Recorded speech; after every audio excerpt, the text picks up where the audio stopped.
Hello and welcome to the Total Soccer Show. My name is Daryl Grove and I'm joined by a man who I come to think of as my matey. It's Taylor Rockwell. Hello. Hello. I see what you did there. Yeah. Well done, buddy. Well done. If anyone follows us on Instagram, they'll know that today Taylor is genuinely wearing an eye patch. I am. I genuinely thought it was kind of a joke, but it turns out the eye patch is for real, right? The eye patch is for real. Tell me why. I've just got back in the studio, by the way. We're back in TSS Towers here. I clawed my eyes out with grief over not seeing you. While I was away, is that what Yes. happened? What really happened? Why do you look like a pirate? Because I was going through overpacked boxes in our crawl space trying to find something, and one of them hit me in the corner of my eye and scratched my cornea, and it felt great. It felt super, super good. And also, I want to give you credit because we rewatched USA El Salvador today, and we watched some Costa Rica footage. So we're going to review the El Salvador game and preview the Costa Rica game for the US. And you kept saying, my eyes hurt the whole way through, but you never gave up. It's because I'm like so right eye dominant. Like I was telling you this, I don't know how to say this without it sounding weird, but like I basically can't independently close my left eye. I can close my right eye, but I can't close the left one. By independently closed, do you mean wink? I guess so, yeah. It always sounds weird to say I can't close my left eye. You used to say, that girl's independently closing her eye at me.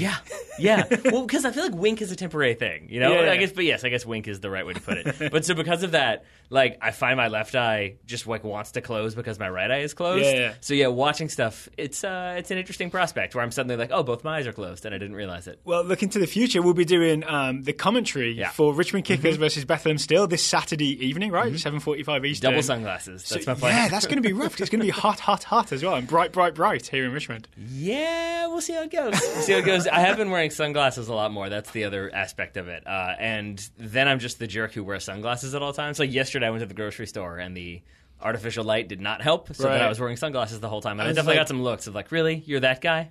Your podcast isn't that big. You're wearing sunglasses indoors. It's incognito mode, baby. Well, yeah. I think if I'm truly going incognito mode, I'm not also wearing an eye patch. Is the other side of that one. All right, shall we start with USA El Salvador? I know you touched on it yesterday with Alexi Lalas and Rob Stone, and that was a great podcast, by the way. I would recommend people go back and listen. I really enjoyed it. I think it was nice of Alexi and Rob to invite you onto their podcast. It was good of them. I really enjoyed it. To invite me into their conversation on their commute to work. Yeah. But it was good for a little peek behind the curtain of how they set up for the show. And it made me think about how there's so many more interesting conversations happening that maybe you don't catch on Fox Sports 1 pre-game, halftime, and post-game. I think because you get Rob Stone as like lead, more professional. Like, well, you get him as like the kind of not lead analyst, but the guy who has to do a lot of the link up hosting. And there you go. He's doing the hosting, and so with that comes like a little bit more of a professional aura. You can't quite like make all the jokes you might want to make. There's also, here's my one criticism for Fox Sports 1. There's too many people behind that desk. A little bit. So, like, there's so many people that then each individual person doesn't have time to say much, right? So when you got them really talking about stuff, it had me thinking about loads of US things that maybe we'll touch on. But first, let's take a bite out of this El Salvador game. Sure. Because the big talking point after USA 2, El Salvador 0 was the incident where Jozy Altidore was bitten by number 4, Henry Romero. Yeah. We saw afterwards that Omar Gonzalez also bitten by my favourite number 7, Darwin Seren, the guy I was hyping up before this game. The guy who did the talk before the game started about like fair play and everything. Yeah. And then also I think Jordan Morris got a punch in the like solar plexus as he was in on goal. He sure did. Here's what we did. We went back and watched the game to see what was up. This wasn't. These weren't just 3 incidents, right? No. We saw Romero taking a bite of Jozy Altidore in the 3rd minute. Yep. So the first time the US has a corner, it's from that Paul Areola shot. Right? Yeah, I'm not sure he's biting him straight away. I'm not sure he actually takes a bite. I'm pretty sure he does. I think he's trying to, only because I think when Jozy's too tough for him. Well, I think he's just trying to get in there. Like I think he's trying to get into space, really trying to frustrate him. And I say that only because we saw what happened when he actually bit Jozy. He went down, and as you would, well, that's because he also did the nipple twist as well. Well, that was the second. Well, that was independent. Like first one was the nipple twist, then he bit him. Oh, okay. Yeah, as I recall, that was what happened. So I think in that maybe he was trying to bite him in that first one, and maybe just didn't have the time to do so because the corner came in. But he is definitely his teeth couldn't pierce because Jozy's all muscle. Yeah, or the other option would be that he did bite him, but not enough, and maybe he is so much muscle because you can see him afterwards. The next corner kick. The referee stops things and goes over and talks to Romero and Altidore, and you can see him. At first, I thought it was him miming that, like, I've been headbutted, but in watching it again, it looks a little bit more like maybe the way you would animate doing like a rabbit bite. Yep. It's not a rabbit punch, but it's a rabbit bite. And once again, this was in the 3rd minute of the game, the very first corner the US has. And so to me, this says this was an El Salvador game plan. And it goes back to the preview show we did when we said they struggle on crosses, right? And you see, I think Henry Romero's playing centre-back. He's 5'9". Yep. And you could see just in the matchup, he's never beating Jozy Altidore in the air. And it seemed like maybe they just went with a different tack, right? Instead of like, we'll do what Omar Gonzalez does and get to the ball first and head it clear. Instead, we're going to just try and put him off his game completely by first biting him and then just keep nibbling at him a little bit as the game went on. Literally and figuratively? Yeah, because I saw like the next corner, I don't think he bit him, but he sort of leaned hard into the back of Jozy's shoulder, and it was just a thing to deliberately put Altidore off his game. He did it 3 different times in the first 8 minutes, because it's that corner in the 3rd, then there's one in the 7th, and that one in the 7th gets turned out for another corner, and you can see him doing it again. Yeah. And so here's the thing as well. To me, this is in some ways worse than the Luis Suarez incident. Incidents, because he did it twice, right? He sure did. But every time I've seen Luis Suarez do it, it's Maybe been 3 times? I think he might have done it 3 times. But it's been in reaction to stuff, right? Like in the heat of the moment. And you've heard Suarez talk about it afterwards, where it's just like, yeah, I'm sorry, I lost my cool, and I'm embarrassed that my kids will see this one day, and all that kind of stuff. Definitely 3 times, by the way. 3 times? Oh, because there's the early one with Ajax. Once at Ajax, once with Matic, and then one with Chiellini. But it's been in kind of like a retaliation type thing, right? And I assume it was a one-off incident in that game, and it was a big old bite, right? And not just because of big old teeth, but because it was like a big aggressive, like, jaws, great white. Yeah. Whereas this was definitely a sort of, I'm going to slowly nibble at you throughout the whole. It was like his mission was to eat Jozy by the end of the game. Well, I think piece by piece. I think his mission was to get Jozy red carded. Yes. And I think Brian Sciaretta at American Soccer Now, in his kind of write up of this game, his point with maybe the other reason why you call in some of the senior players and why you play the experienced players is because they know what to expect from a CONCACAF opponent in a knockout round game. Yeah. It's going to be stuff like this. Right. And similar with the Chiellini incident in Suarez, he is trying to get Chiellini to react. And if you recall, when he bites Chiellini, he then goes down and holds his teeth as though Chiellini elbowed him in the face. Right. And he's trying to sell it as, oh, I've been hurt. Yeah. And that's actually what Romero does when Jozy, I can't remember if it's the nipple twist or the bite, but Jozy stands back up and kind of bumps him, and then Romero goes down like, oh, how can you invade my personal space like this? But here's the thing, Jozy's clever because Jozy bumps him, if I remember this correctly, not with his arms, with a push, not with his elbow, not with his head, but with his chest, right? He bumps him with his pectoral muscles, which is not like striking. It's just, I'm bigger and stronger than you. And I would add this. It's not a full... Like, he basically stands up and then there's contact. Because, I don't know if you saw the Fernando Adi red card from this week when he chest barges Kyle Beckerman. I'll be honest, I saw it once on Twitter in a sort of either an MLS soccer video or a GIF. So I've barely seen that. Was Exhibit A of a chest bump can definitely be a red card offense because that was a red card. He knocks Beckerman down. Right. And so Altidore is again smart enough not to even... Like, it's so minor that it's obviously Romero's diving. That's why the referee just comes in and separates them. But there's no card or anything like that. Yeah, because no one's going down under that little pressure. But you look at it, I mean, so there's that. There's the one you mentioned with Omar Gonzalez getting a bite. Jordan Morris gets kind of like a sucker punch slap later on in the game. Yep. And you had lots of like maybe kickouts and overly physical play. And so I think the United States did very well to sort of not react, to stay like very calm, very centered, as your terrible joke indicated. But I'm big on that as well. Like when we play on Sundays, I'm big into if people are talking at you or trying to do stuff to you and trying to put you off your game, don't engage with them, just play. And I feel like the US mostly did a very good job of doing that. And here's my Exhibit B, I guess. Or let's call it Exhibit A. So we can say that they were trying to do this to put the US off their game, especially when crosses were coming in. US's first goal comes from... Jozy Altidore gets fouled, which was initially like he could have reacted to that. He doesn't. US take a free kick. Omar Gonzalez gets his head to that cross that comes in, scores on a set piece. So the very thing they were trying to not let happen, El Salvador, with their kind of bitey tactics, we overcame it. Gonzalez heads it past the keeper. Yeah, and if you go back and watch it, as we did, it's not even Omar Gonzalez like doing it's not the Welsh tactical column. It's not anything like disguised. There's no pick, there's no screen, there's no. It's just a good run, and it's a great ball from Michael Bradley. It is, right? It's like the... What was the term I came up with? I think you wrote it down. It was something like the deception ball or the indecision ball. The indecision ball. There it is. And I assume you mean that because it's like clipped in a way that like the keeper is tempted into coming, but he can't actually get it. But then the defenders, they don't want to go barging in for it for fear that they might slam into the goalkeeper, and they are trying to track their man, but maybe hold that line, and it buys enough time for the attacker to get on the end of it, which is exactly what Omar Gonzalez does. Can we talk about that Bradley ball for a second, Sure. though? How does he do that? And the reason I'm asking is I'm really excited about it because I don't remember being excited about a Michael Bradley set piece in quite a while, right? Like it used to be that like his corners would be kind of dangerous because he would like try and Olympico it or try and bend it into the near post. Or he'd have some like clever, like really good floated free kicks. This is the first time I was like, oh yeah, I remember he's good at this. Yeah, and it's basically the way he does it from a technical standpoint is he does not follow through at all. So as soon as that, like the top of his foot, because it's a chip, as soon as the top of his foot hits the ball and hits the ground, it stops. There's no follow through. So that's what gives you that nice backspin. The thing I don't fully understand how he did, other than maybe it's just like kind of the way he leans in as he hits that ball, is that it still curves. And it's not just kind of like a backspin driven ball that Omar Gonzalez can get on the end of. It bends into the near post or into like the kind of center near of the goal. Yeah, it's just like it was like a mix of two things, right? Yeah. Like a straight up chip which just backspins in a straight line, and a bending thing that like kind of goes and hangs at the far post. Yeah, and I would say that was very good for Michael Bradley. I was also really pleased on a consistent basis that yes, he still dropped in between the center backs at times, but far more often I would see him check back, get the ball, and turn with it. And that was the one thing I really wanted to see with him coming back into the lineup. Yes, we talked about this before. Yeah, right? him not slowing it down as much. Certainly, he still did that at times because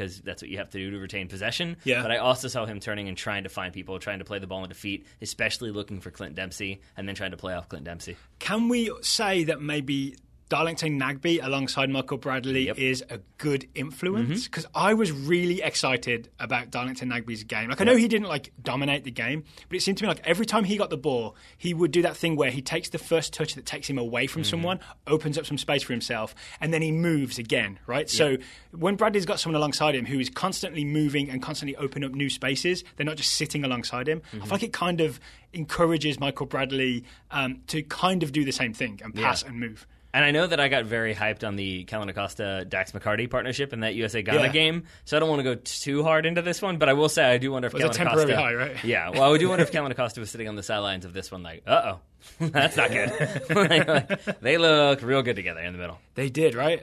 So, yeah, and we'll talk about like maybe previewing for Costa Rica later. Yeah. But I'm very excited to see a US team with Darlington Nagbe in the middle of that team. Can I tell you what I'm not excited for? What that is? The United States defense, as it is. Oh, no.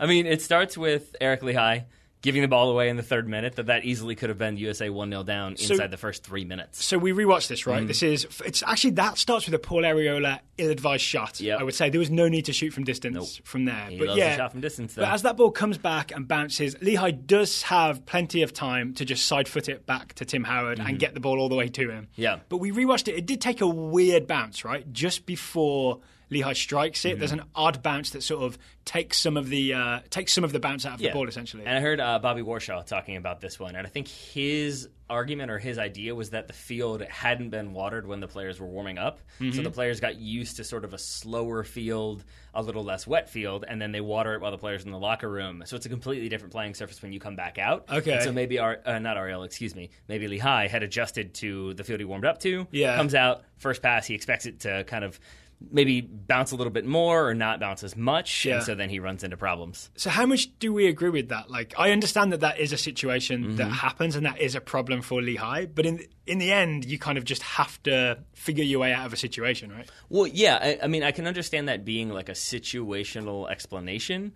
but it's not as though Eric Lehigh then had a flawless game and never made any more errant passes or mistakes. He made several. He made one like 60 seconds later, right, where he played it up the line and didn't even reach Areola. It was just direct to a defender. Yeah. So with that in mind, I think it speaks more so to his kind of lack of familiarity and lack of confidence, and then just overall his inability to really hit the ground running, basically, and be 100% ready to go from kickoff. But then this is the same player who, in added time of the first half, very much hit the ground running. Receives a ball, dribbles kind of away from pressure, plays the ball into, I'm not sure who the midfielder is, he plays it into, and then accelerates into the centre forward position, right? Yep.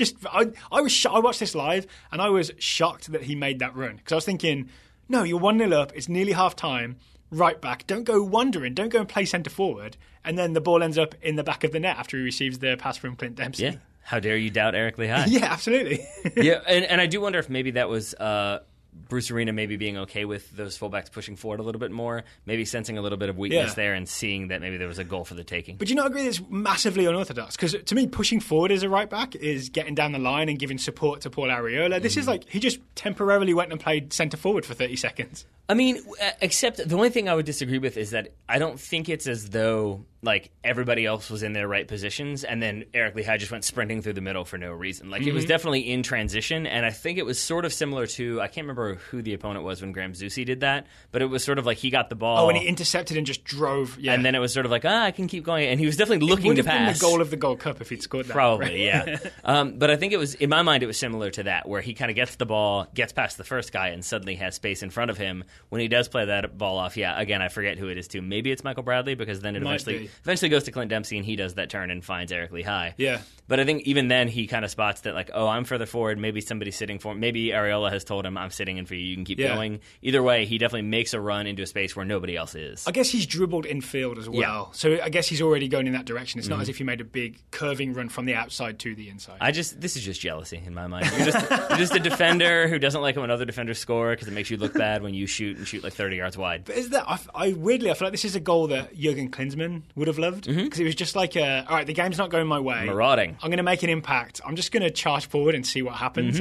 And it absolutely worked out. Yeah. He ended up nutmegging the keeper. He did. And holding the offside line like a veteran centre forward. Did you see him? I think it was the right back to back us. He just sort of like ran alongside exactly where he was leaning in. I can't remember if it was the right back or the left back, but either way, he basically like looks down the line and is like, "You have kept me onside. Thank you, sir." And then bends his run, then five holes the keeper. And then, you're absolutely right. It was the right back, because then he steps forward and then puts it like very meekly puts his hand in the air like, offside, right? Yeah. I didn't totally keep him onside.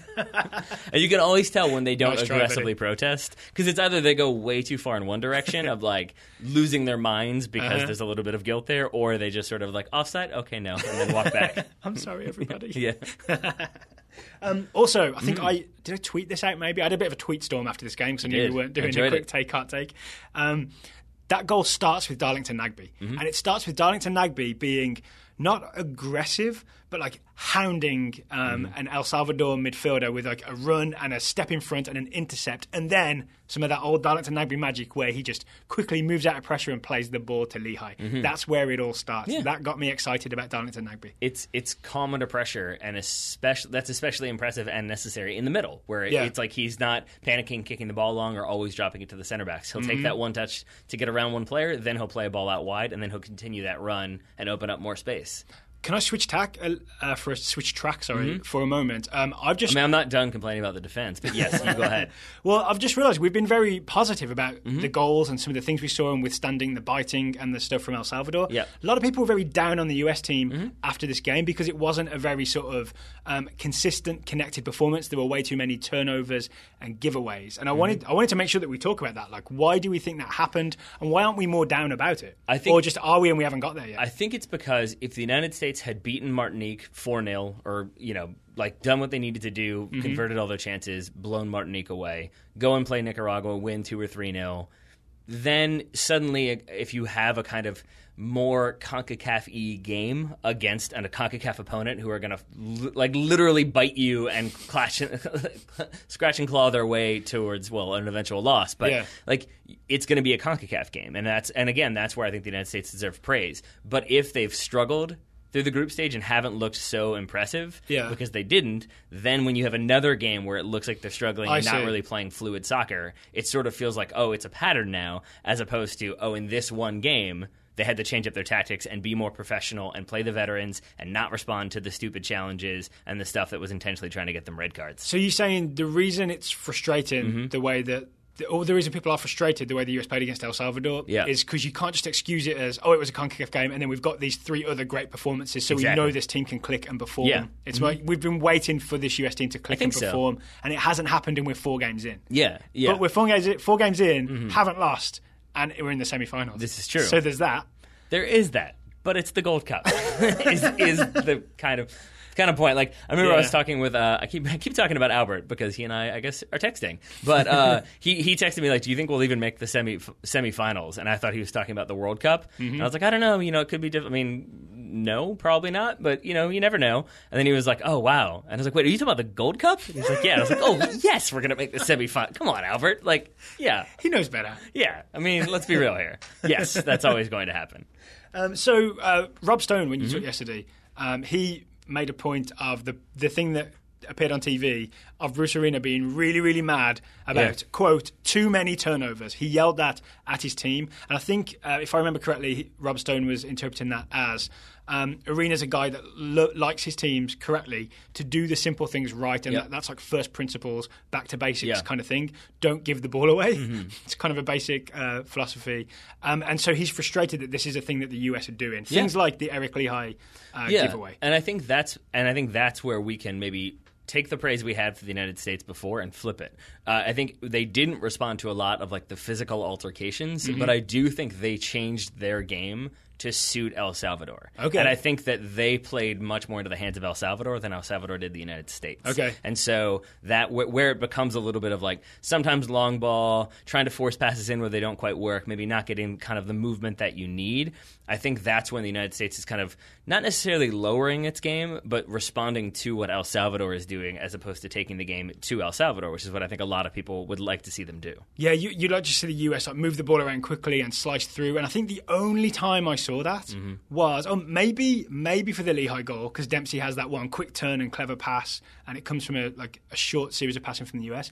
But the Giassi Zardes goal, so that's a Darlington Nagbe 1-2, right? Yep. That goes through the middle, and I can't remember who sets. Is it Dempsey again? Sets Zardes. Maybe that's the Dempsey turn. Maybe I'm misremembering the Lehigh Dempsey. No, they're both. He does it on both goals, then it might be Dempsey playing him in. Yeah. And then he plays in Zardes. He's definitely onside. He definitely scores. He's sort of unfairly robbed of a goal for the US, which he really could have done with. You can make the argument that given that the entire El Salvador backline stopped, that maybe Patrick Pemberton, the goalkeeper, excuse me. No, he's the Costa Rica keeper. My mistake. Is he in your notes for later? He is. We've been talking about him like this entire day. But whoever El Salvador's goalkeeper is, who I don't have it in front of me, he maybe is just doing that sort of thing where like he knows the player's offside, but he still wants to kind of keep the mental edge by not letting him score. So maybe he would have tried a little bit harder in that 1v1 situation. Yeah. But who knows? All right, but what I'm getting at is the way that the US played in the build-up to that sort of incorrectly disallowed goal is maybe how everybody expected the US to play against El Salvador, to sort of move the ball quickly and make runs in behind and get the ball through. It just didn't quite happen enough. I mean, I think that is definitely what people would have expected, and you can say that that's fair or unfair. I would say more so that what Bruce Arena was probably frustrated by was that even if you're not going to be able to do that against like a very physical, like they're just going to muscle you and elbow you and throw bows and do all that type of stuff, that then the least you can do is sort of complete the 10-yard pass and like keep possession and not just sort of panic and hoof the ball or like try to force things where they don't need to be forced. And I think maybe that more so is what he was frustrated by, not like quick pass. Oh, we gave it away. We shouldn't have given it away there. It was sort of like putting your foot on the ball, then trying to find the guy, then passing it, and still passing it to the wrong guy. I think that was where a lot of that frustration was born. Can I give you my final take on this game? Sure. Again, we have still not had me rant about the defense yet. So, yes, you can give me your final take, but I am not done. Well, this may lead into it. When you think about the players that were smarter in possession, didn't give the ball away, made a difference in this game, it was all the senior guys that were called in, right? Tim Howard saves Eric Lehigh when Eric Lehigh doesn't connect properly with that back pass. Tim Howard does incredibly well to be charging off his line, get an arm out, get an arm to it, knock it away, right? Dempsey and Altidore, I mean, I think Altidore did a lot of sort of unheralded work, not just the getting bitten and standing up to it, but a lot of runs in behind. He had a couple of shots at goal where he held defenders off. Clint Dempsey setting up the Zardes quote goal and the Lehigh goal. Bradley and Nagbe controlling the midfield. A lot of the errant passes, it was Eric Lehigh. It was Paul Arriola, like maybe shooting when he shouldn't have shot, right? It was a lot of the less experienced guys. It was Matt Hedges not having his best game again. There's one big hole in this theory, though. What's that? I didn't see Jesse Gonzalez do anything in this game. And he was called in. So there you go. Your whole entire theory is wrong. You're welcome. I think you thought I was being serious for a minute there, and you're like, what? I was confused because I thought you said Giassi Gonzalez.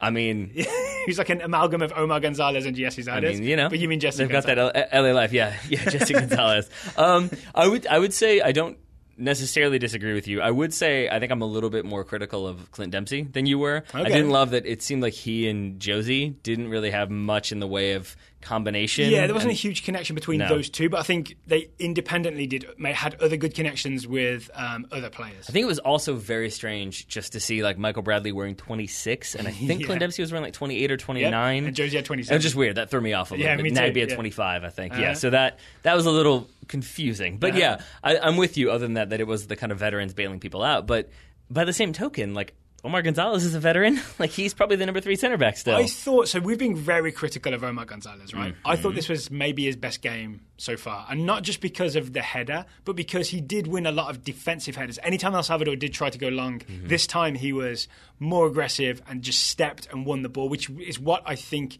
he's best at. See, I would disagree with you only in the sense that you said he stepped. And I think he stepped to win, like, punts and goal kicks. Like, that was where he felt like, I'm going to step and win that one. And you're right there, but that's still not like stepping to a man. True. That's stepping to win an aerial ball, right? Yeah. And there's a big difference between that and this guy's dribbling at me, I'm going to step to him, or this guy's running through, I'm going to step to him and track him.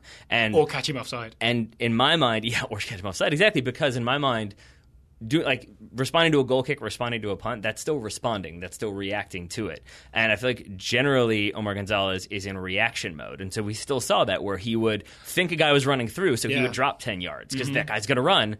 But now he's dropped 10 yards, and there's a huge gap that he's now kept a bunch of guys on side. And a better team with better attackers is going to exploit that. And El Salvador came close on several occasions. They really could have gotten a couple goals because, again, that back line was so disjointed. So I don't disagree with the thing you're sort of criticising Omar Gonzalez for, especially because I've joined you in doing so in the previous games that he's done it. But I saw some quotes from Bruce Arena saying that, like, after Omar's been in Pachuca and he's come back, like, he's learned some new things and I'm even more impressed with him and all that. Like, he was full of praise for Omar Gonzalez, and he seems to keep picking him for the bigger games. So I feel like we have to either accept that Arena's seeing something we're not seeing, or asking him to do something that we're not sort of seeing or not recognising, or we just prioritise things differently. Or maybe he has the faith that when he's playing alongside John Brooks or Jeff Cameron, then his playing style works better. And so he's seeing little things here and there that are making him more confident. Maybe that's the argument. I don't think I would agree with Bruce Arena. I like Omar Gonzalez. He seems like a nice fellow. Yeah. He dresses up as Darth Vader.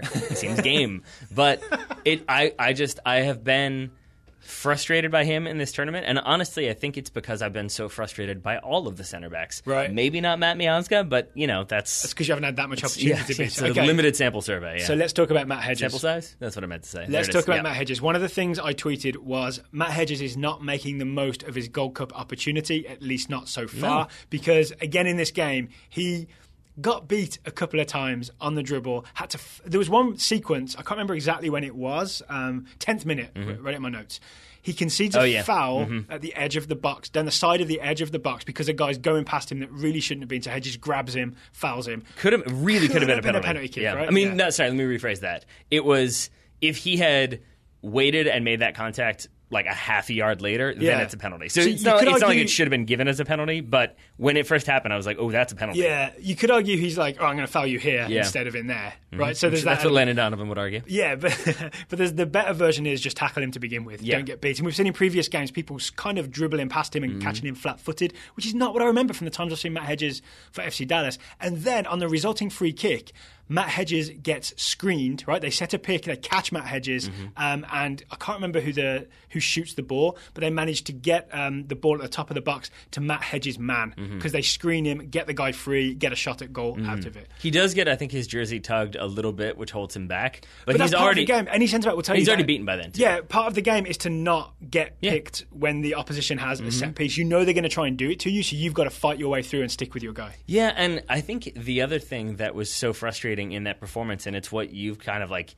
gotten to here, is that it wasn't as though he made the same mistake over and over again, because in my mind, that's the thing, is like if you're doing the same thing, if you are getting beat, then it means like you're trying to stand off too much. If you keep fouling somebody, like charging them from behind and knocking them over, then it means you're being too aggressive. But that it was like sometimes you would see him do that when it didn't need to happen, to be like midfield, and he would knock somebody out of bounds and concede a free kick there. But then sometimes he'd get turned and he'd concede a free kick right at the edge of the penalty area. Sometimes he'd get picked on a set piece. Sometimes he would step. Sometimes he would drop. It felt completely disjointed in a way that maybe says he is kind of not doesn't have the confidence yet or confidence in his own ability to really consistently perform at that level. And then going back to the Bruce Arena's pet peeve, it seems, not great passing out at the back, which he normally is. Yeah. Quicksand tournament, maybe? Is that possible? Maybe, yeah. Maybe he's starting to panic a little bit. And so, like, I'm not really like angry. Like when I say I want to rant about it, I think it's just that like we've had this conversation a couple times. How strange it is, in my mind at least, that like years ago we were like, oh my gosh, we have no good center backs, but at least we have like 17 goalkeepers, and now it feels like hold on, now we're maybe like we got some stuff to figure out with the goalkeeper situation. Yeah. But at least like a couple months ago, I would have been like, we've got like 7 people who could play center back, and now suddenly I'm like, ooh, well I don't. Let's just hope John Brooks and Jeff Cameron stay healthy. All right, we've talked about everybody else, I believe, except Morrow. Justin Morrow at left back. I think I tweeted that I was like worried about Lehigh with the giveaways, but a little more impressed with Morrow. And I got a lot of response on Twitter about like, were we watching different Morrows? Maybe Steve Morrow, ex-Arsenal player. Like what? I'm sure that's what people I'm sure. were referencing. People were not impressed with Justin Morrow. Rewatching, I'm maybe 50-50. Okay. What do you think about him? Well, first of all, why have you changed your opinion? Why were you so positive, and then why have you gone to 50-50? So my positivity was like in opposite or in contrast to Lehigh giving the ball away. I thought Justin Morrow was steady, like a lot of just simple passes that did the job. I don't remember him getting beat down that wing, anything like that, right? But when we rewatched, I saw a lot of Justin Morrow getting forward, and he would play very simple balls down the line to Jesse Zardes that connected, right, which were fine. I think that's how the free kick for the first goal comes about. But I also saw a few times Morrow would get in attacking, overlapping positions, and the cross was wanting. Yeah, in a way that maybe Jorge Villafaña's crosses are not. Yeah, okay, I'm with you. And I think maybe what I've been trying to figure out, I think I talked to you about this in the last show we did, is I think part of my confusion and sort of consternation with this team is that I'm a little bit like, well, it's good, but it's bad, but this is not okay, but that's... And I think what the best way I can explain this, I'm realizing, is like my wife and I are both very similar, that when we start to feel like too chaotic, like, oh, I don't know, like, were we doing this? What is this plan? Like, it requires like sitting down and like making a plan, figuring out a schedule, and then like as soon as you even have the basic plan of like let's sit down and make a plan, you start to feel better. And I feel like Justin Morrow is a prime example of how like I don't know what to make of him, because it sort of is like, well, he looked good on defense, but then sometimes he got beat. But he did have that one good cross, but then he had 2 bad crosses. And it just feels like it's so... I don't quite know what the plan is from a U.S. national team standpoint. That's like, is he in there to be an attacking left back, or is he more of like, occasionally he can get forward, but we'd rather see him stay home and just be like an out-and-out defender? Yeah. I just don't know what he's being asked to do, because it seems so varied from game to game. I would guess that it's kind of both, right? Like, don't just abandon your post and go all the way up there, but join the attack when you can. Yeah. Because I remember hearing Arena talk about needing to get the fullbacks higher after the first game or two. But so I would say he's tasked with getting forward and joining the attack, but not leaving a big hole where he should be. Yeah, that makes sense. Yeah. But I just think, I think you made me kind of a believer in the idea of that, like, maybe Arena wants certain players to do specific things. And I think that's something that national team managers have done in tournaments past, where they will have, like, this is my stay-at-home left back, this is my more attacking left back, this is my stay-at-home right back, this is my more attacking right back. And I think that tends to work so that you can vary up your lineup and vary up your approach. And I just I think I just wish I had more of an idea of like, oh, he is this one and then this one is that one. Like, it's just sort of is like, well, DeAndre Yedlin is clearly the attacking right back, but then Graham Zusi is also an attacking right back, and then Eric Lehigh scored a goal. So now do we just have attacking right backs? I would argue that Morrow and Villafaña are somewhat similar. So for Toronto, Morrow, because they play wing backs, he's mostly quite attacking. Right? And Villafaña, every time I've seen him, his strength is in the attack, not in the defense. So I'd say in that sense, they're kind of similar. So then maybe it just speaks to we're going to have an attacking left back no matter what, because what the other option would be DeMarcus Beasley, who I think is still probably going to try to get forward. Against Mexico, at the Azteca, he was the defensive left back, right? Who played the whole game. When we played the flat back 5, basically, DeMarcus Beasley was the stay home left back. The other option is Matt Beasler, centre back playing left back. That's also... Or Tim Ream. So let's just hope that Jorge Villafaña and Justin Morrow continue to improve, shall we? Anything else on El Salvador before we take a break and then preview the Costa Rica game? Yes, because you said we've talked about pretty much everyone else. One guy who you touched on very briefly, but I don't know if that counts as talking about, is Jozy Altidore. And I know a lot of people don't really love that he's still in this team and is still getting consistent minutes. I'm curious how you feel about Jozy Altidore. I feel better after this past game. I had a feeling you I would. thought he did a lot of good, hard work up and down that wing. I thought a lot of the time, he'd receive it again in tight spots. He would manage to receive it and get away from someone. I thought a lot of his passing was good. I thought a lot of his crossing was good. I think it might have been Landon Donovan who pointed out that, remember, he's right-footed, on the left wing, and he's putting in good left-footed crosses. Right? There's not much more you can ask for from that. I'm still calling him 85% though. Well, yeah. So even the goal he scored, he did everything right on that goal, everything.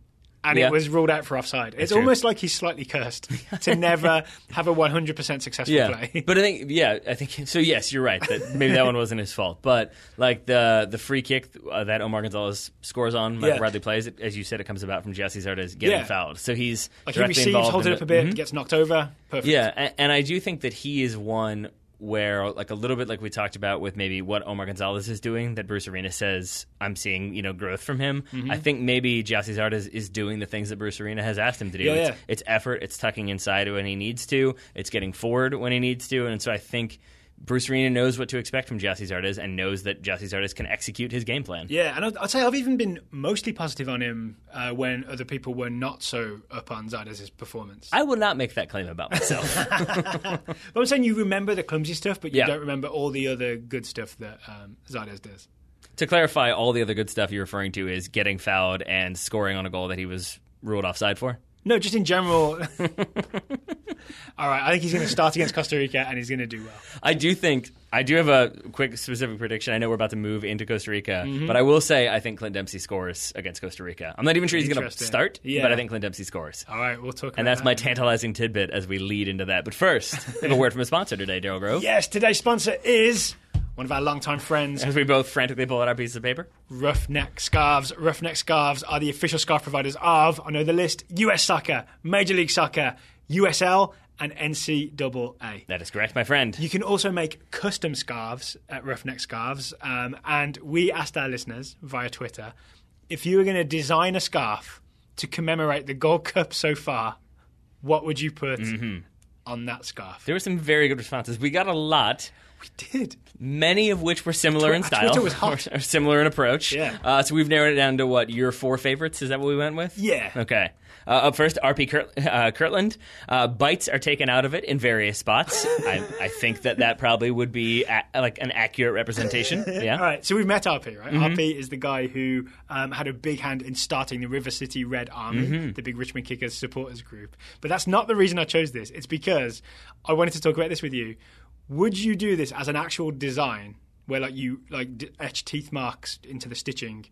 Or would you have it so that there are actual bite marks of pieces missing from the scarf? I think pieces missing. Pieces missing? Yeah, I think so. Because otherwise it just looks like, why do you have random stitches going through parts of your scarf in a weird stretched out semicircle? So I think I do pieces missing would be a bit more interesting. And maybe just Henry Romero was here in the bottom corner. I think for that one to work, though, there has to be one more biting incident. Like somebody on Costa Rica will need to bite a U.S. player for this to be truly the tournament of the biting. Yeah, I think maybe there's a recency bias with this, that this is everyone's memory of this tournament. Because it is also the weirdest thing that happened so far, though. Yeah. Yeah.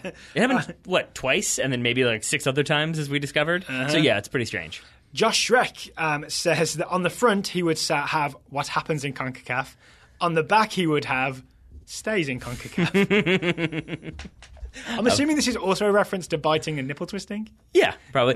Speaking of which, one thing we didn't say, I love that Tim Howard was asked about those incidents and said, biting, that's disgraceful. It has no business in the game. I mean, nipple twisting, yeah, that's part of the game. That's fine. It was just sort of all right, good to know where you're at, Tim. And of course, before anyone tweets this at us, we did see Jozy's quote after the game. I think he gave to Stephen Goff. It was in Goalmouth, yeah. Oh, was it in your Goalmouth this morning? Excellent. Yeah, his girlfriend's mad.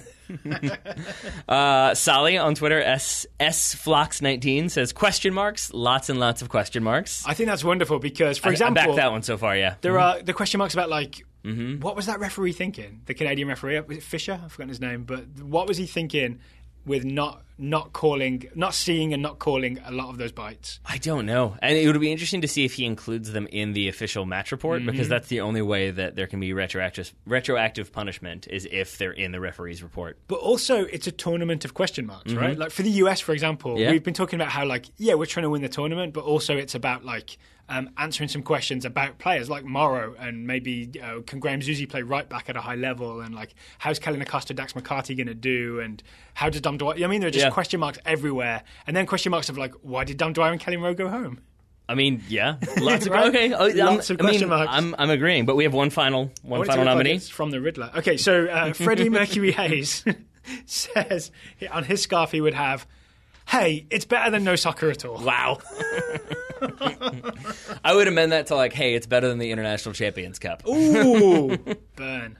What? It's preseason friendlies versus a major international competition. Yeah. That's what I said. So, I mean, do you want to talk about this? Maybe like African Cup of Nations is moving to the summer. Did you see that? In 2019, it's going to be in the summer. I sure did. In Cameroon instead of in January.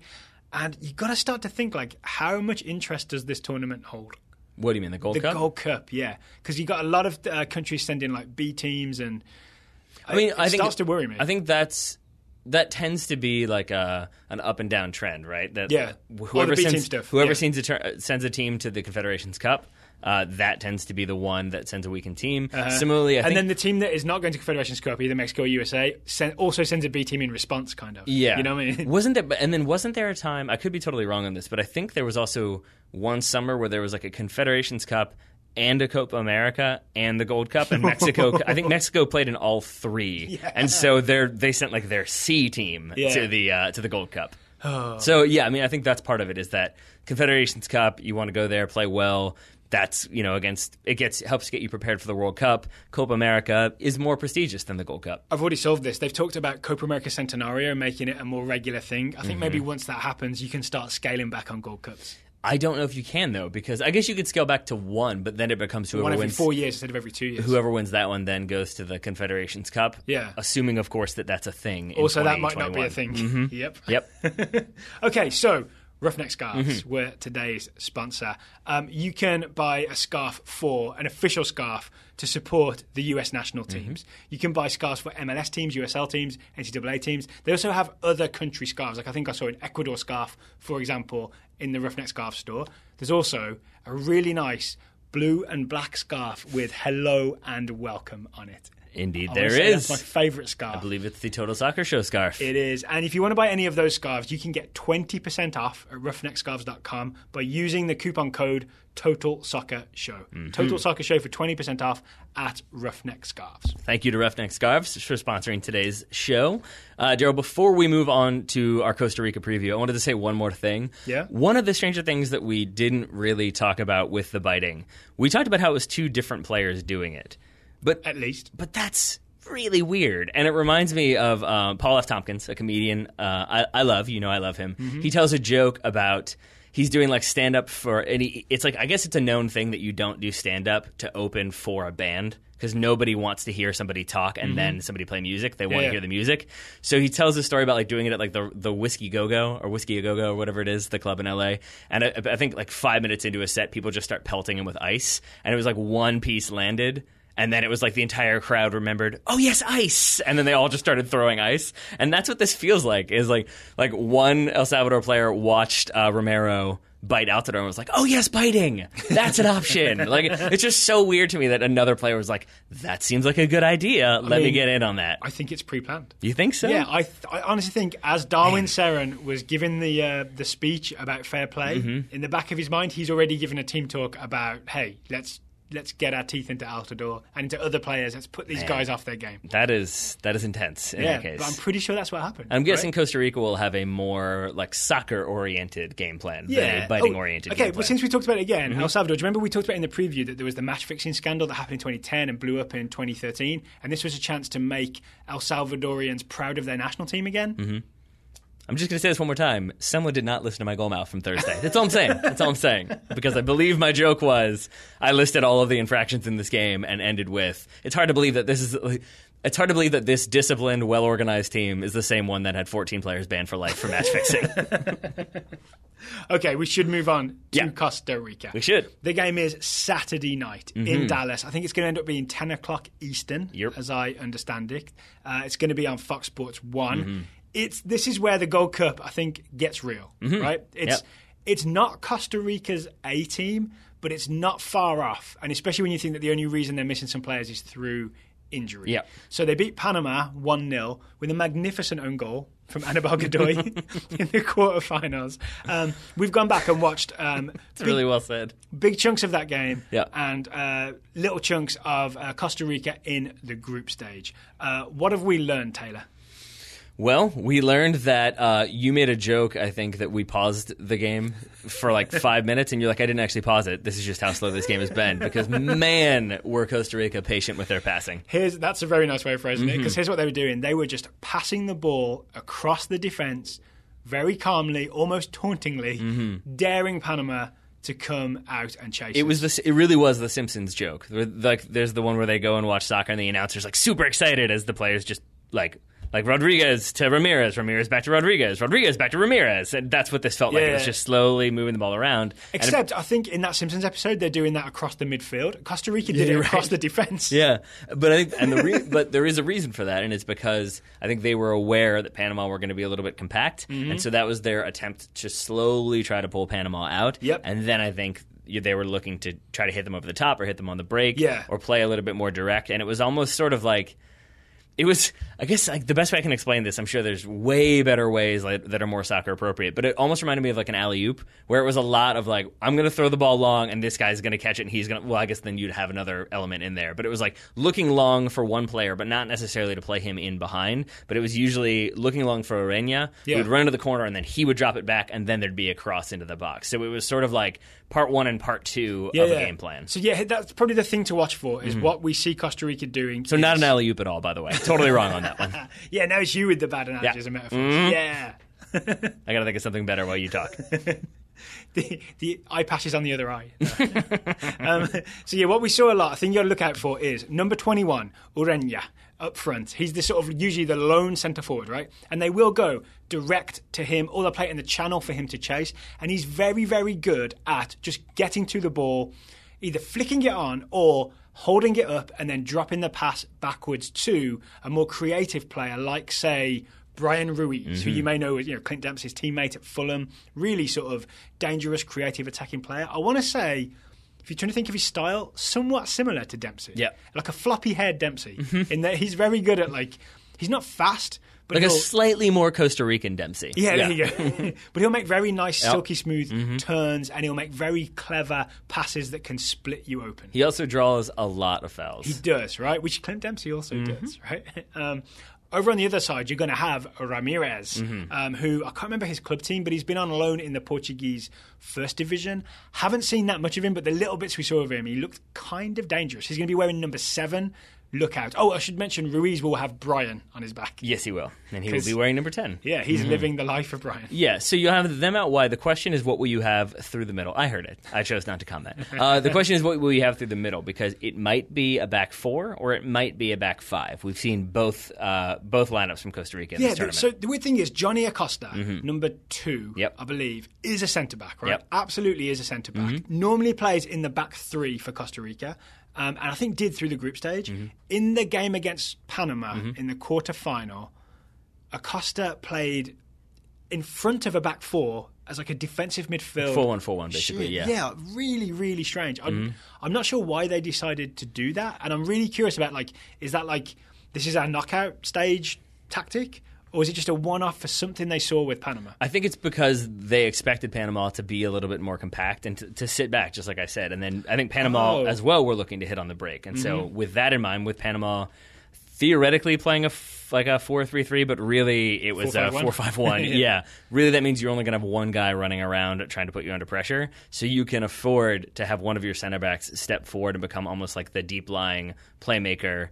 And then you can commit those numbers, but you still have a defender in there who can break up play through the middle. So do you think they go back to a back 3 against the United States? I think so. Okay, so we'll see a more regular-looking I think if for no other reason than because... 5-4-1 is what we'll see then. Yes, I think so, yeah. Right. Sorry, it took me a second. Math is hard. Counting is hard. Numbers are difficult. I think because, number one, it's what they're used to. They tend to play that back 5 or the back 3, depending It's the on national situation. formation of Costa Rica. It sure They is. have a day for it. Yeah, so I think they do, yeah. So they're more used to it, and then also, obviously, the United States, more dangerous in the attack than Panama. Yes. So the United States less likely to sit back and kind of bunker down and wait. I think the United States could be and should be more likely to go at Costa Rica and try to put them under pressure. Okay, before we move on to the US, then, I just want to kind of fill in some gaps in the Costa Rican team so people can get this in their head. All right, so 21, centre-forward, Ureña up front. Number 10, Brian Ruiz, probably be on the right. Number 7, we think Ramirez on the left because Rodney Wallace is injured, right? So he's no longer going to be involved. You got it. Central midfield, Guzman of Portland, I believe, alongside Yeltsin Tejada. Two really sort of ball-winning and like sensible moving the ball defensive midfielders. That's a pretty solid midfield. This will be the best midfield the US has come up against. Yeah, far and away. Yeah? Maybe not far and away. Panama's a decent midfield. But yeah, I think that's a very strong midfield. And again, it's an experienced midfield. Yep. Lots of familiarity, lots of caps together. And then, so this is the fun thing I want to say about Costa Rica before we move to the US. Missing from Costa Rica will be Gamboa, the usual right wing back, Rodney Wallace because he's injured, Joel Campbell because he got injured in the group stage, got replaced, Keylor Navas, not selected for this tournament. I think because to keep his spot at Real Madrid, he probably needs to be there for the whole pre-season and just keep reminding people, hey, I was there when we won the Champions League. Hey, I was there when we won the Champions League. Hey. Right? So instead it'll probably be Patrick Pemberton, the eternal statue, in goal. And Venegas also sent home after the group stage. Sent home, So they made changes between the group stage and the knockout stage, but weirdly weakened the team because it was a lot of their best players were injured. Yeah. So even I think you had Kendall Waston come in. He started against Panama, but we know he can be a little bit of a liability when it comes to defense, and can sometimes be a card waiting to happen. Yeah. So I would He's be also surprised. a big guy who provides a physical challenge to Altidore, sort of opposite to Henry Romero. Yeah, but he is still an area of potential vulnerability for that Costa Rica defense. Okay. And then, yes, the goalkeeper nicknamed the Eternal Statue. Yeah. Also a reason for slight confidence for American fans. Yeah, so let's not go... I don't want to go too hard on this because I think we already did this once at Copa America, but essentially, he's called the Eternal Statue, not by me, but by Costa Rican fans, because he has a tendency to be standing still as shots go past him as if time has been frozen. Yep. So look out for that. Look out for that. But again, with all that said, with all the players that a lot of people know not being in this team for any number of reasons, it's still a very good Costa Rica team. It's still a Costa Rica team that, lest we forget, beat the United States pretty badly. Easily the third best team in CONCACAF.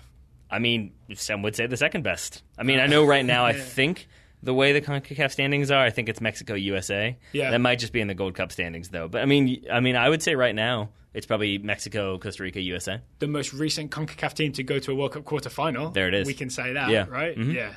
So what the US is up against is a good target centre forward who will hold the ball up if they get it into him. He can lay it off to some very creative players like Brian Ruiz, number 10. A combative midfield of Tejada and Guzman, who are perfectly fine on the ball, and wing backs who will get up and down, and a back three who will not go wandering, will be very disciplined, but also will not hurry getting the ball out of the back and will try and tempt you towards them so that you come for the ball, space opens up, they play it in behind. Up against all that, what do we hope to see the United States do, Taylor? With everything that you just said, kind of what you just said, I wouldn't mind seeing the United States go at those wing backs. So go straight into the trap. I mean, it depends on how you want to look at it. If you know it's a trap, but you attack the vulnerabilities of the trap, then you're kind of exploiting the deficiencies in the system. So it's like if Admiral Akbar says, it's a trap, everyone just says, we know, but we're still going to win. Well, no, because then that's just like blindly charging into something. But I think like Jon Snow. But yes, well, yeah, see, that was him falling into the trap. But if he like... Christian Pulisic would be the Knights of the Vale. Yeah, that works. I was going to say spoiler alert for Game of Thrones, by the way. But I guess if you know what Costa Rica are going to do, which I think is a similar thing to what they did against Panama, they're going to move the ball around the back. They're going to try to pull the United States out. They're going to try to maybe get Jozy Altidore or whomever is up top to overcommit, overpursue. Maybe that back line steps up a little bit, and now there's space in behind, or you can try to play through the middle. I think if you know they're going to do that, though, one thing you can do is put them under pressure. And I think a big problem was that Panama had that one guy trying to chase down three players. Yeah. If you go with a 4-4-2, which is what the United States have been doing, and if you go with maybe Jozy Altidore and Juan Agudelo, who can run a little bit more, put people under pressure, then they don't have the ability to kind of pick out that long ball, or at least they're going to be a little bit more harried than they would be if it's only one up top. Here's the thing that just occurred to me, though. When you think Jozy Altidore, the first thing you think is not he's going to put them under pressure by chasing them down in defense. But he is not Dom Dwyer, who absolutely would. Dom Dwyer is the guy I would have been all about starting in this game to put those players under pressure. Dom Dwyer has been sent home. I keep saying sent home like it's some weird punishment, but you know, he was switched out on the roster. I'm not sure, especially if it's Jozy Altidore and Clint Dempsey, they're not chasing because that's not their game. Even Jozy Altidore and Juan Agudelo, I wouldn't say that was their number one attribute, is chasing people down. I mean, I think we've seen a lot of mobility from Agudelo in this, a lot of willingness to drop back, but then to stay forward, but then to help link up play through the middle. So I've been impressed by him, and I wouldn't mind seeing him start. And I especially wouldn't mind seeing him start because I don't think this game suits Clint Dempsey as much unless the United States are going to try to get the ball into Costa Rica's defensive third or at least Costa Rica's half and then possess. Yeah. But if it's going to be the United States sitting off a little bit, I don't know if that works so well with Clint Dempsey in there because he doesn't really have the pace to then break on the counter. And I don't necessarily think that he's going to be the best as a link-up option. I mean, obviously he can do it. We saw him do it against El Salvador. I just wonder if he's better off the bench in this game, especially because he's older. He's got some miles on him. Maybe he needs a little bit of a break. Well, Arena did have those few comments about we'll see. We still got to find out. I think I'm paraphrasing, but we've got to find out if he's a 90-minute player or a 60-minute player or a 30-minute player or something like that. So, yeah, I mean, especially if we win this game, the final's on Wednesday. Yep. And that's suddenly quite a few games in a short space of time. So it wouldn't be the worst idea if Dempsey played 30 minutes off the bench here and then he's fit to start against I was going to say Mexico, but our final opponents. Against Mexico or Jamaica? So Mexico. Yeah, cool. I'm with you. Yeah. So what do you think then? What would you prefer the United States do? I like the idea of let's go at them, right? But I also like the idea of Jozy starting, so I'm not sure how to square those two things. One thing I think is maybe we go with a 4-2-3-1 because I think that's what Bruce Arena tends to do against stronger opposition, right? So you may see Bradley and Acosta or Bradley and McCarty, right, as the deeper midfielders, and then an attacking three of, let's say, Zardes, Corona, Nagbe to start, and then maybe Jozy up top. Yeah, I could see that, especially because Zardes doing some chasing, Corona doing some chasing, Nagbe doing some chasing. I can see it because Corona's done a good job of linking transition into attack in this tournament. He did against Ghana. I don't know if I'd agree in this tournament. Okay, and with that in mind, I think if they were to do that, I feel like you would probably see Clint Dempsey as that number 10, and then it would be the United States maybe sitting back a little bit and not trying to put Costa Rica under that much pressure. So the reason I say Corona, though, is because I think he's better at hassling as well. So he may be sort of someone who can go hassle higher up the field than pretty much anyone else in that spot. So then I think what we can go to, instead of maybe trying to pick exactly what we think they're going to do, is just say really that hard, right? Basically you can identify the trend, yes. which is if you see Costa Rica slowly moving the ball around that back three, or maybe back two, if it's just two center backs in there, and nobody really putting them under pressure, then you know that the United States is standing off a little bit. Yeah. You probably will be able to tell that from the starting 11, but you'll definitely be able to tell in the first couple minutes. Yes, if they're letting them have it and they're not chasing them, then you know that the US plan is don't get drawn out. We'll wait for you to come to us. Exactly. Right? Yeah. If you see them going after them, the plan is we're not even going to let you do this. We're going to take this off you and bury this ball in the back of the net. And so if you do see them sitting off a little bit, then the interesting thing after that will be, because I know that sounds maybe a little bit obvious, well, if you don't see them putting them under pressure, then it means they're sitting back. Really? Thank you, Professor. But then the thing to look at will be what are the outside midfielders doing? Because if it is a 4-4-2, are they tucking inside? If it is Areola and Zardes, is it the two of them coming inside and really trying to clog the middle and conceding space out on the wings because the United States is okay with that, but they don't want Costa Rica combining through the middle? Are they staying stretched and just trying to stay deep and not let balls over the top and not let anybody come through the channels? It'll be interesting to see what they then do if they are sitting off. So it's kind of dominoes, basically. If they're doing this, then see what they're doing here. What about the back four? I'm going to guess that maybe Graham Zusi starts this game based on the idea that Arena, again, as we talked about earlier, values not giving the ball away. Yep. And for a game like this, he goes with Graham Zusi. I would say for that reason. I would say it's probably Graham Zusi. I would say it's probably Jorge Villafana as well. Maybe comes back in. Because they're the first choice pair. I think so. Yeah. And then I really have no idea what to do at center back. I'd say Omar Gonzalez starts. We've spent 3 shows saying he shouldn't start because we've been disappointed with what he's done. I think we're not seeing what Bruce Arena's seeing, and that against this big opposition, it's the obvious time to start Omar Gonzalez, right? And so then would you go, who is I'd his go partner? Matt Beasler alongside him, maybe. Yeah. I know a lot of people would like to see Matt Miazga. Again, I think that might be, I wouldn't mind seeing it just because, I'm excited to see Matt Miazga and I want him to do big things. But that might also be because he scored the goal and people are excited about that. There's one more chance for Matt Hedges, maybe. That would be a gamble.